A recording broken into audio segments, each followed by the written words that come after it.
the world, the way to salvation existed in the mind of God. Wala maguna-huna ka, apil ba sa plano sa Ginoo?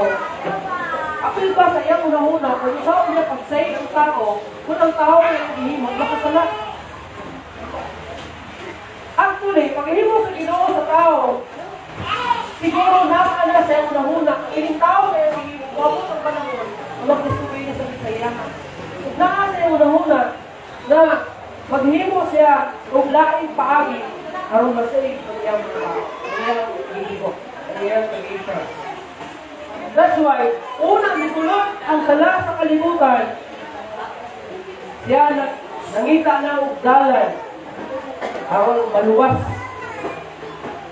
ang mga tao, gikan sa silo ang sala ang iyang kasalanan. In Acts chapter 2, verse 23 nag-ingon, Peter proclaimed that Christ was delivered by the determinate counsel and knowledge of God.